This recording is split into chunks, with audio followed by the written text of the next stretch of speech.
मैं शिक्षा शास्त्र प्रवक्ता बुंदेलखंड नवोदय महाविद्यालय मिश्रा आप सभी छात्र छात्राओं को अवगत कराना चाहूँगा कि आज शिक्षा शास्त्र पर कुछ चर्चा करते हैं।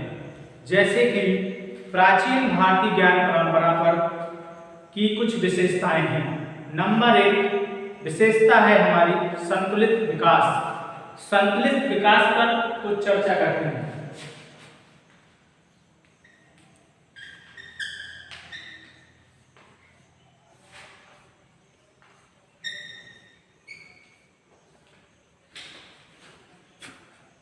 संतुलित विकास वर्तमान शिक्षा पद्धति के में प्रायः बालक को मानसिक अथवा बौद्धिक रूप पर दी जाती थी, जिसके साथ साथ शारीरिक शिक्षा और मानसिक शिक्षा दोनों पर आत्मनिर्भर बच्चे को बनाया जाता था।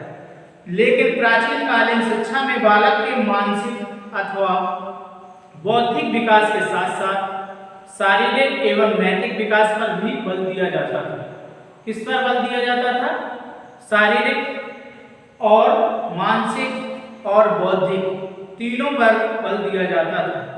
फलस्वरूप बालक एक संतुलित व्यक्ति के रूप में विकसित होकर समाज में उभर कर आता था। इसे हम संतुलित विकास कहते हैं। नंबर 2 पर है निःशुल्क शिक्षा।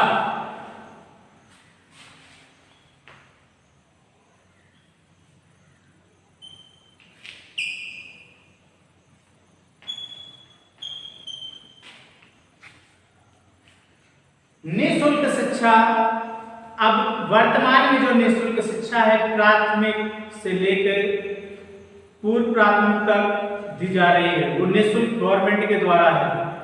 उस समय की निःशुल्क शिक्षा थी। प्राचीन कालीन युग में छात्रों को पूर्ण रूप से निःशुल्क शिक्षा दी जाती थी। निःशुल्क शिक्षा दी जाती थी। तो इसे प्राचीन युग में छात्रों को पूर्ण रूप से निःशुल्क शिक्षा प्रदान की जाती थी। शिक्षा समाप्त होने के बाद शिष्य अपनी स्वेच्छा अनुसार गुरु को शिक्षा दक्षिणा के रूप में जो बनता था वो देता था या समर्पित करता था। जैसे वह दक्षिणा में धन, पशु, भूमि आदि किसी न किसी रूप से वो गुरु दक्षिणा को पारिश्रमिक रूप में नहीं स्वेच्छा में होती थी, स्वेच्छा रूप से देता था। पशु हो या भूमि हो, कुछ भी हो तो कुछ ना कुछ देता था। नंबर 3 पर है ब्रह्म नियंत्रण से मुक्ति। नंबर 3 है ब्रह्म नियंत्रण से मुक्ति। नंबर 3 पॉइंट में तो फिर है प्राचीन काल में शिक्षा पर न तो राज्य का नियंत्रण था और ना ही पूंजीवाद का। ब्रह्म नियंत्रण मुक्ति तीसरा पॉइंट है।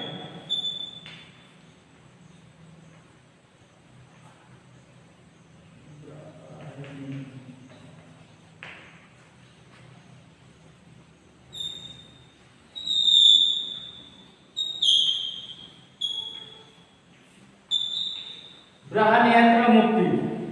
प्राचीन काल में शिक्षा पर न तो राज्य का नियंत्रण था और न पूंजीवाद का।